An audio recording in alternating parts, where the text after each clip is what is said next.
साल 2025 से साल 2030 ये जो 6 साल हैं काफी पिवटल होने वाले हैं इंडियन इकोनॉमी के लिए। 2025 में एक्सपेक्टेड है कि इंडिया फोर्थ लार्जेस्ट इकोनॉमी बन सकता है एंड 2030 आते आते इंडिया थर्ड लार्जेस्ट इकोनॉमी बन सकता है एंड होपफुली हम साल 2047 आते आते एक डेवलप देश बन जाएंगे।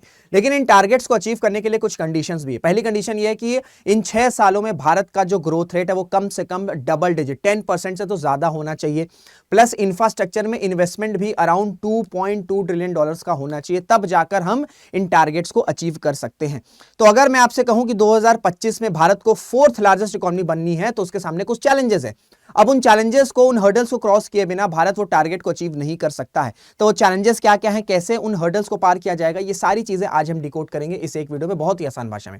नमस्कार दोस्तों, मेरा नाम Rishabh Singh and you are watching current affairs part बड्डा 247। इसी तरीके की एनालिसिस आपको इस चैनल पर मिलती है तो इट्स अ रिक्वेस्ट कि आप चैनल को सब्सक्राइब जरूर कर लीजिएगा।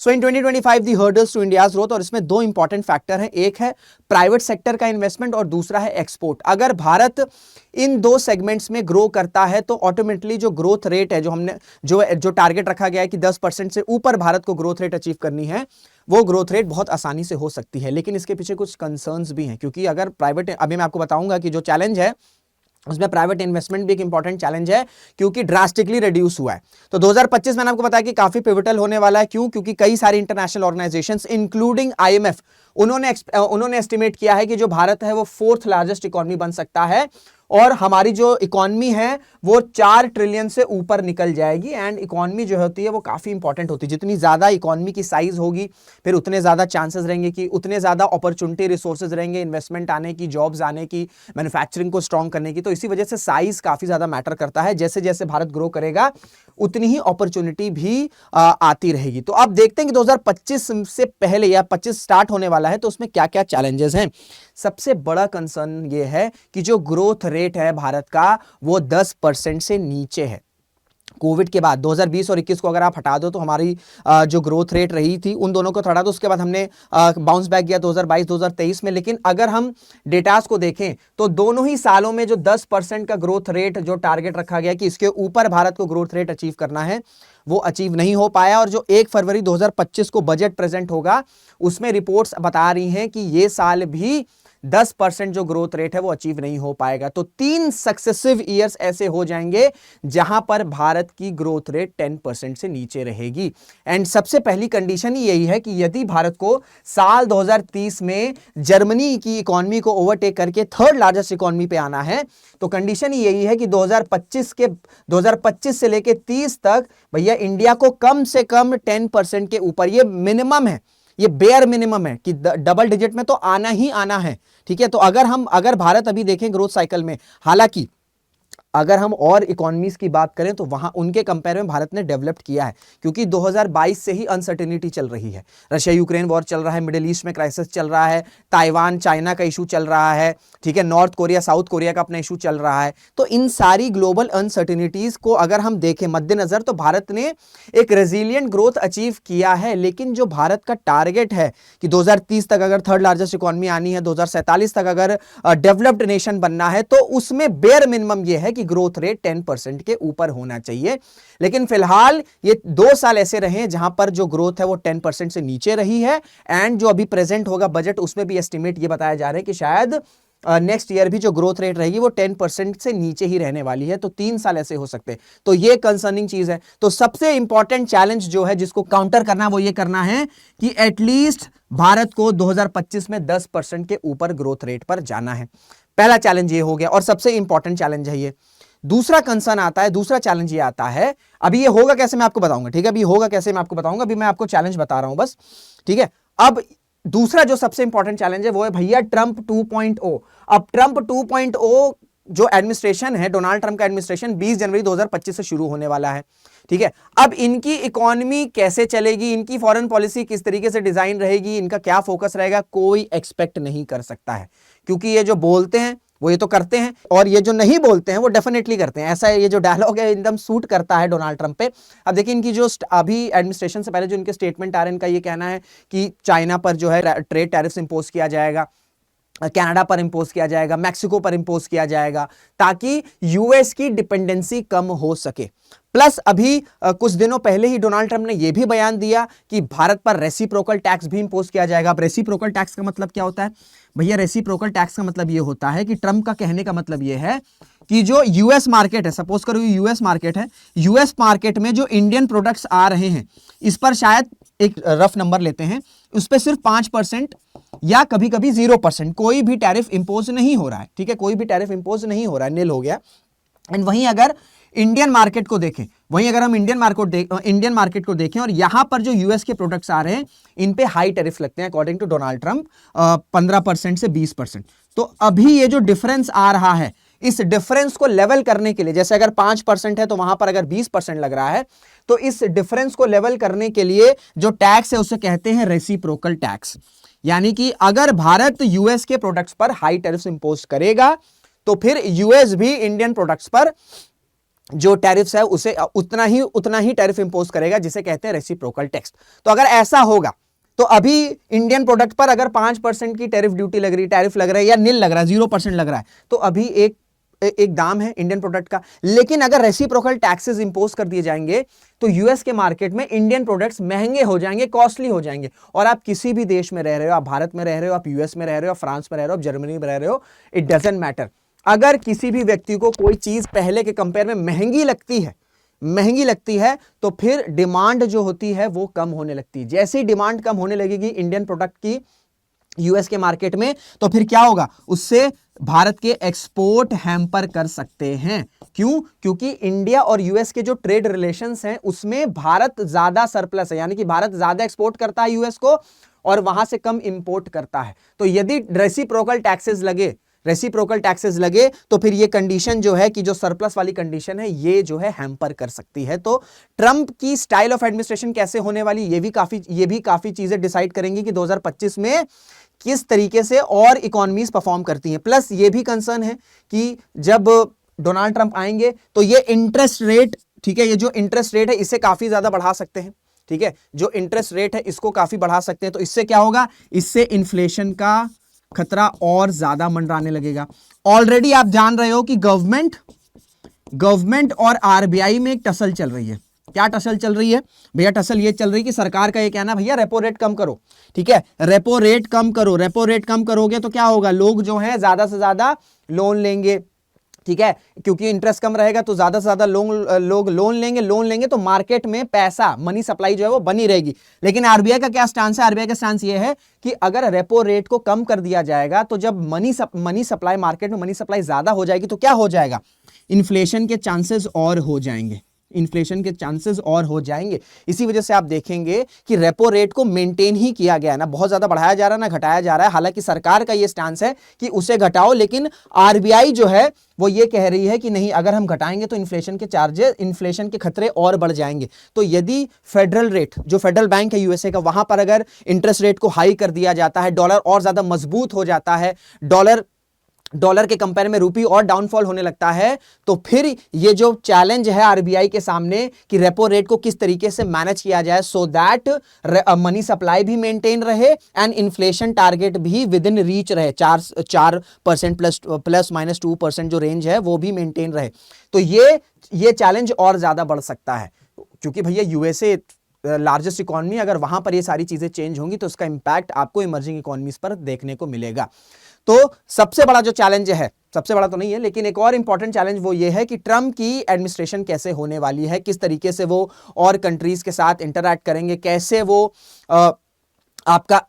वो किन कंट्रीज पर सैंक्शंस लगाएंगे, ट्रेड टैरिफ्स लगाएंगे, काफी चीजें मैटर करती हैं। और इन्फ्लेशन हो गया और रेसिप्रोकल टैक्स हो गए, तो ये एक और इंपॉर्टेंट चैलेंज है जिसे काउंटर करना होगा। प्लस जैसे मैंने आपको बताया कि दो ऐसे सेगमेंट्स हैं, एक तो एक्सपोर्ट हो गया, दूसरा हो गया आपका प्राइवेट इन्वेस्टमेंट। ये दोनों चीजों पर अगर भारत राइज नहीं करेगा, ग्रो नहीं करेगा, तो वो जो टारगेट है 2025 में 4th लार्जेस्ट इकोनॉमी, 2030 में 3rd लार्जेस्ट इकोनॉमी, उसमें हैम्पर आ सकता है। क्योंकि अगर मैं आपको नंबर्स बताऊं तो नंबर्स काफी कंसर्निंग है। अगर हम 2009 से 2013 तक की बात करें, ठीक है, 2009 से 2013 तक की बात करें, तब प्राइवेट इन्वेस्टमेंट मात्र 4 सालों में आया था $160 बिलियन का। कुल मिलाकर 46.4%। अगर हम बात करें कि अगर भारत में 100 रुपए का इन्वेस्टमेंट हो रहा है तो 46 से 47 रुपए 46 से 47 रुपए कौन इन्वेस्ट कर रहा है? प्राइवेट सेक्टर से इन्वेस्टमेंट आ रही है। लेकिन अगर हम ठीक इसके 10 साल बाद आए 2019 से 2023 तक में, तो ये डेटा, ये जो इन्वेस्टमेंट है ये कितना गिर गया है भाई? ये सिर्फ 39.2 बिलियन डॉलर्स पर आ गया है, कुल मिलाकर 7.2%। तो आज की डेट में या 2019 से 2023 तक में अगर 100 रुपए की इन्वेस्टमेंट हो रही है तो इसमें से मात्र 7 से 8 रुपए, 7 रुपए ही प्राइवेट इन्वेस्टमेंट खर्चा कर रहा है या प्राइवेट इन्वेस्टमेंट से, प्राइवेट सेक्टर से इन्वेस्टमेंट आ रहा है। बाकी जो 92 और 93 रुपए वो कौन कर रहा है? वो सरकार खर्चा कर रही है। जब सरकार एक्सेस खर्चा करेगी तो क्या होगा? तो भैया फिजिकल डेफिसिट बढ़ता जाएगा। इसी वजह से आप देख रहे हो कि हमारे जो फिजिकल डेफिसिट हैं वो कंटिन्यूसली बढ़ रहे हैं। लेकिन अगर मैं आपसे बात करूं, अब जैसे 2024 के इलेक्शंस हो गए हैं, 2025 में इलेक्शंस आने वाले हैं, बिहार में है, दिल्ली में है, ठीक है, तो सरकार को और जगहों और सेक्टर्स में भी इन्वेस्टमेंट करनी है। मैन्युफैक्चरिंग के लिए हो गया, ठीक है, सोशल स्कीम्स रन करती हैं, कई सारी सोशल स्कीम है, पॉवर्टी से रिलेटेड, हेल्थ से रिलेटेड, एजुकेशन से रिलेटेड, ठीक है। और इन सारी चीजों पर अगर देखा जाए तो सरकार का ऑलरेडी काफी ज्यादा इन्वेस्टमेंट जा रहा है। तो सरकार उस पोजीशन में नहीं रहेगी कि जो आपसे कहा है कि प्राइवेट आपका इंफ्रास्ट्रक्चर में 2.2 ट्रिलियन डॉलर की इन्वेस्टमेंट चाहिए, तो वो सिर्फ अकेले गवर्नमेंट से नहीं आने वाली है। गवर्नमेंट को प्राइवेट सेक्टर की इन्वेस्टमेंट चाहिए। और ये जो प्राइवेट सेक्टर की इन्वेस्टमेंट है जो अभी हमने डेटा देखा, ये कंसर्निंग है। तो 2025 में प्राइवेट इन्वेस्टमेंट किस तरीके से बढ़ाई जा सकती है, इसके रिगार्डिंग पॉलिसीज बनानी होगी, सो दैट ज्यादा से ज्यादा प्राइवेट सेक्टर की इन्वेस्टमेंट आ सके। क्योंकि सरकार की भी एक लिमिट है खर्चा करने की। अभी 2019 से 2023 तक में जो भी इंफ्रास्ट्रक्चर डेवलप किया जा रहा है या जो भी इन्वेस्टमेंट्स हो रहे हैं, ये आपका मेजॉरिटी गवर्नमेंट की तरफ से ही आ रहा है। सेंट्रल गवर्नमेंट हो गया, स्टेट गवर्नमेंट हो गया, इनकी साइड से ही आ रहा है। लेकिन इनकी भी एक लिमिट है। मैंने आपसे बताया ना कि भाई सोशल स्कीम्स रन करनी है, कई सारे इनिशिएटिव्स चल रहे हैं, तो सरकार के पास भी लिमिटेड फंड हैं, रिसोर्सेज हैं। तो इस वजह से जब तक प्राइवेट इन्वेस्टमेंट नहीं बढ़ेगा, ठीक है, एटलीस्ट जो लेवल था तो 2009 से 13 तक में अगर उतना ही लेवल आ जाए तो भी जो 2.2 ट्रिलियन डॉलर, ठीक है, जो 2.2 ट्रिलियन डॉलर वाला नंबर जो है ये अचीव हो सकता है। ठीक है, तो इसके रिगार्डिंग 2025 में पॉलिसी मेकर को पॉलिसी मेकर्स को सोचना होगा कि कैसे हम पॉलिसीज को बनाएं so that private investment attract हो सके, ज्यादा से ज्यादा प्राइवेट इन्वेस्टमेंट आ सके। ठीक है, प्लस जो नेक्स्ट चैलेंज है वो है diversification of production linked schemes. देखिए, मैंने आपसे कहा है कि यदि भारत को डेवलप्ड इकोनॉमी बनना है तो उसके लिए सबसे इंपॉर्टेंट कंडीशन क्या है? सबसे इंपॉर्टेंट कंडीशन है भारत को अपनी इकोनॉमी स्ट्रांग करनी होगी। और भारत अपनी इकोनॉमी कैसे स्ट्रांग करेगा? जब तक अपनी मैन्युफैक्चरिंग को स्ट्रांग ना कर ले, जब तक हम एक्सपोर्ट डोमिनेटेड कंट्री नहीं बनेंगे, भारत एक डेवलप्ड कंट्री में नहीं आएगा। चाहे हम यूएसए की बात कर लें, हम चाइना की बात कर लें, हम जापान की बात कर लें, हम जर्मनी की बात कर लें, ये जो 4 देश हैं इनकी मैन्युफैक्चरिंग स्ट्रांग है। इसी वजह से आप देखते हैं कि जो एक्सपोर्ट का मार्केट है ऑल ओवर द कंट्री, वो डोमिनेट करती है ये 2 से 3 कंट्रीज। तो इसी वजह से भारत को भी अगर एक्सपोर्ट डोमिनेट कंट्री बननी है तो अपनी मैन्युफैक्चरिंग को स्ट्रांग करना होगा। इसी वजह से कई सारे इनिशिएटिव्स चल रहे हैं, जैसे मेक इन इंडिया हो गया, जिसे लॉन्च किया गया था साल 2014 में। लेकिन अगर मैं आपको नंबर बताऊं कि 2014 में जो कंट्रीब्यूशन था मैन्युफैक्चरिंग का जीडीपी में, वो अराउंड आपका 15 to 17% था। एंड 2024 में 10 साल हो चुके हैं इस स्कीम को, 2024 आते आते ये नंबर स्टैग्नेंट है। ये नंबर स्टैग्नेंट है, या तो स्टैग्नेंट रहा है या तो डिक्लाइन हुआ है। तो जो ऑब्जेक्टिव से मेक इन इंडिया को बनाया गया था वो ऑब्जेक्टिव अभी अचीव नहीं हुआ है। प्लस आत्मनिर्भर भारत इनिशिएटिव हो गया, एंड इसी में एक इंपॉर्टेंट इनिशिएटिव था प्रोडक्शन लिंक्ड स्कीम्स, यानी कि एक ऐसी स्कीम जहां पर प्रोडक्शन भारत में होगा, उनको इंसेंटिव्स मिलेंगे सो दैट ज्यादा से ज्यादा प्रोडक्शन बढ़ सके। भारत में जितना ज्यादा प्रोडक्शन बढ़ेगा उतनी ज्यादा मैन्युफैक्चरिंग स्ट्रांग होगी। तो पीएलआई स्कीम के तहत 13 ऐसे सेक्टर्स हैं जिनको आइडेंटिफाई किया गया था कि इन सेक्टर्स पर पैसे दिए जाएंगे, इंसेंटिव्स प्रोवाइड किया जाएगा, हाई इन्वेस्टमेंट की जाएगी सो दैट इन सभी सेक्टर से इन्वेस्टमेंट आ सके। लेकिन अगर मैं आपको डेटा बताऊं, जैसे 2021-22 और 2023-24 तक में 11,535 करोड़ रुपए एलोकेट किए गए थे पीएलआई स्कीम में। फिर जो बजट था अभी लास्ट ईयर वाला, उसमें 21,086 करोड़ रुपए बजट की एलोकेट किए गए थे पीएलआई स्कीम में। कुल मिला के 2021, 22, 23, 24 इन 4 सालों में 32,660 करोड़ रुपए जो है ये प्रोडक्शन लिंक स्कीम्स को इन्वेस्ट किए गए हैं या इस स्कीम को एलोकेट किए गए हैं। लेकिन अगर मैं डाइवर्सिफिकेशन की बात करूं तो 1/3 जो ये जो पैसा है 32,620 करोड़, इसका जो 1/3 है वो गया है मोबाइल फोन्स पर, मोबाइल फोन्स की प्रोडक्शन मैन्युफैक्चरिंग पर, एंड जो दूसरा क्वार्टर वो कहां गया है, वो सेमीकंडक्टर पर गया है। तो 13 सेक्टर में अगर हम सिर्फ 2 ही सेक्टर पर फोकस करेंगे, that is mobile phones and semiconductors, तो इससे क्या होगा, इससे डाइवर्सिफिकेशन नहीं आ पाएगा। ठीक है, इससे डाइवर्सिफिकेशन नहीं आ पाएगा। 13 सेक्टर्स में आपके ग्रीन प्रोजेक्ट्स भी हैं, ठीक है, ईवीज भी है, एक्सपेंशन ऑफ ईवीज है, कई सारे इंपॉर्टेंट सेक्टर्स हैं, लेकिन ये जो फोकस है वो सिर्फ मोबाइल फोन और सेमीकंडक्टर पर गया है। तो साल 2025 में किस तरीके से प्रोडक्शन लिंक में और सेगमेंट्स पर फोकस किया जा सकता है, कैसे उसे डाइवर्सिफाई किया जा सकता है, इसके रिगार्डिंग भी स्टडी करनी होगी, इसके रिगार्डिंग भी पॉलिसीज बनानी होगी, तब जाके ओवरऑल एक मैन्युफैक्चरिंग हब बन सकेगा भारत। ऐसा नहीं होगा कि सिर्फ भारत में सेमीकंडक्टर प्रोड्यूस होते हैं। जैसे ताइवान है, ताइवान जो है सेमीकंडक्टर में सबसे ऊपर है, लेकिन क्या ताइवान की इकोनॉमी इस तरह की स्ट्रांग है? क्यों? क्योंकि वो एक ही सेक्टर में डोमिनेंट है। लेकिन वही अगर हम चाइना की बात करें तो भाई वो सेमीकंडक्टर में भी आ रहा है, वो मोबाइल फोन्स में भी आ रहा है, वो फार्मास्यूटिकल्स में भी आ रहा है, वो ग्रीन प्रोजेक्ट्स में भी आ रहा है। ठीक है, तो सभी में जब तक ये जितने भी इंपॉर्टेंट 13 सेक्टर्स हैं, जब तक उसमें बराबर से एलोकेट नहीं किया जाएगा, उस पर फोकस नहीं किया जाएगा, तो प्रोडक्शन लिंक स्कीम्स का जो रिजल्ट है वो नहीं आ पाएगा जो एक्सपेक्टेड है। तो पीएलआई स्कीम को स्टडी करना बहुत ज्यादा जरूरी है साल 2025 में कि कैसे इसकी एफिशिएंसी को बढ़ाया जा सकता है। प्लस एक और इंपॉर्टेंट चैलेंज है और वो ये है कि किस तरीके से जो सेविंग और इन्वेस्टमेंट में गैप आ चुका है 2023-2024 में, कैसे इसे रिड्यूस किया जाए। ठीक है, कैसे इसे रिड्यूस किया जाए, क्योंकि अभी जो लेटेस्ट आरबीआई की रिपोर्ट आई है, फाइनेंशियल स्टेबिलिटी रिपोर्ट, उसके अकॉर्डिंग जो नेट फाइनेंशियल सेविंग्स है, वो सिर्फ 5.3% रही फाइनेंशियल ईयर 2023 में जीडीपी के, एंड फाइनेंशियल ईयर 2022 में वो नंबर कितना था, 7.3% था। और पिछले डेकेड में कितना था, पिछले डेकेड में 8% था। तो 8% से घटकर अगर net financial savings 7.3% in the financial year 2022, then reduce to 5.3% in the financial year 2023, it's a concerning thing.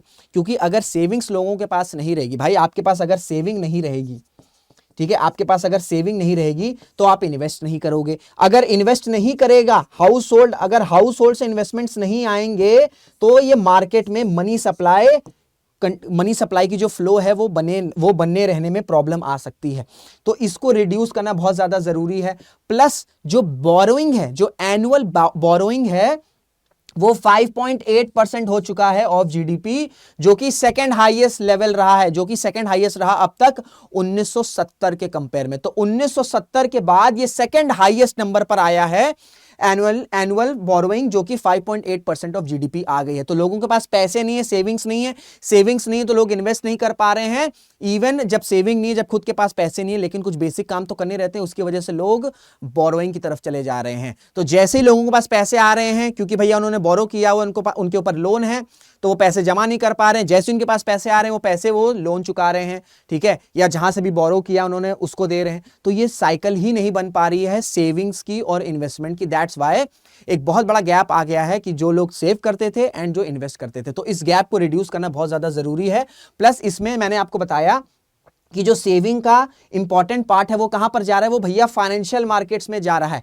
लेकिन कंसर्निंग थिंग ये है कि ये जो फाइनेंशियल मार्केट में पैसा जा रहा है, लोगों का सेविंग्स का जो पैसा जा रहा है, वो बैंकिंग के थ्रू नहीं जा रहा है। ठीक है, वो बैंकिंग के थ्रू नहीं जा रहा है, बैंकिंग इंडस्ट्री के थ्रू नहीं जा रहा है। और दूसरे जो आप देख रहे हैं कि इनिशिएटिव्स आ गए हैं जहां पर अनसिक्योर्ड लोन का मतलब होता है कि आपको बिना कुछ भी कोलेटरल देना नहीं पड़ेगा।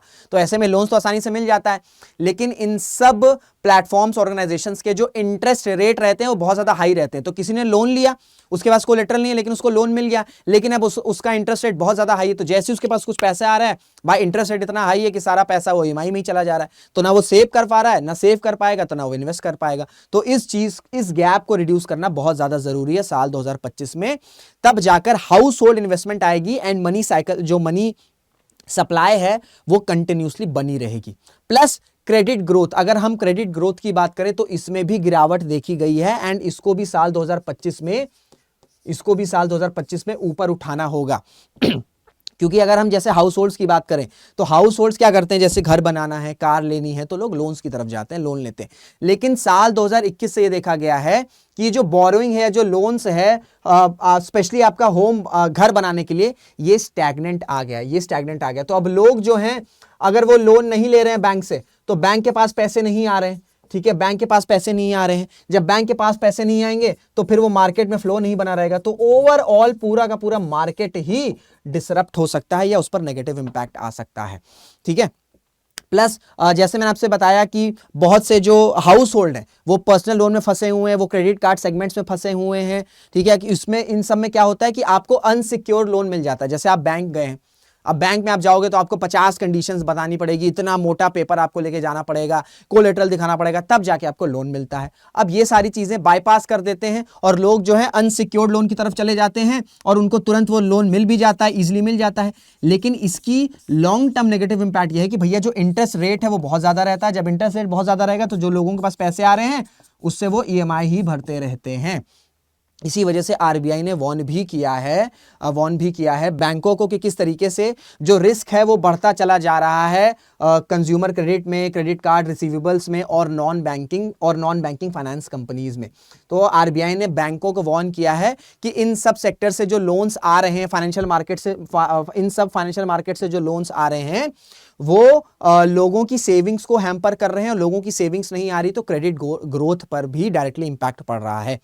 तो ये कुछ 4 से 5 ऐसे चैलेंजेस हैं जिन चैलेंजेस को काउंटर किए बिना भारत जो है वो ग्रोथ रेट पर नहीं आ सकता। हालांकि मैंने आपसे बताया है कि अनसर्टेनिटीज के साथ साथ अगर हम देखें तो भारत की जो इकोनॉमी उसने रेजिलिएंट परफॉर्म किया है, लेकिन जो टारगेट अचीव करना है, जो एंबिशन है कि 2030 तक हमें थर्ड लार्जेस्ट इकोनॉमी बनना है और या 2025 में फोर्थ लार्जेस्ट इकोनॉमी बननी है, वो तब तक नहीं हो पाएगी जब तक हम इन सब चैलेंजेस को काउंटर नहीं करेंगे। जब तक ये सारे चैलेंजेस काउंटर नहीं होंगे, हमारी जीडीपी ग्रोथ 10% के ऊपर नहीं जाएगी। और एक कंडीशन ये भी कि जो जीडीपी ग्रोथ है ये ऐसा नहीं होना चाहिए कि कुछ सेक्टर से मिला के 10% से ऊपर चला गया, नहीं, ये सभी सेक्टर के हिसाब से आना चाहिए। जैसे मैंने आपको पीएलआई स्कीम की एग्जांपल दिया कि भाई सिर्फ मोबाइल और सेमीकंडक्टर में जा रहा है, बाकी सेक्टर्स को इग्नोर किया जा रहा है, तो उससे अगर मैन्युफैक्चरिंग स्ट्रांग भी हो रही ना तो ओवरऑल मैन्युफैक्चरिंग स्ट्रांग नहीं होगी।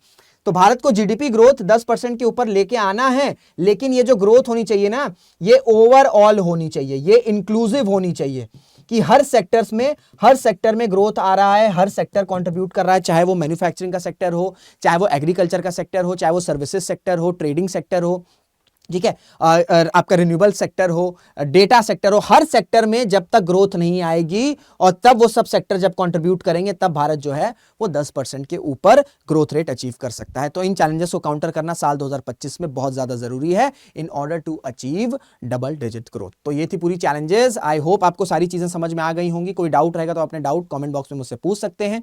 वीडियो अगर अच्छी लगी तो इसे लाइक जरूर करेगा, शेयर जरूर करेगा, कॉमेंट भी जरूर करेगा। तो इसके साथ इस वीडियो को एंड करते हैं, मुलाकात करेंगे आपसे अगले वीडियो में। जय हिंद, जय भारत।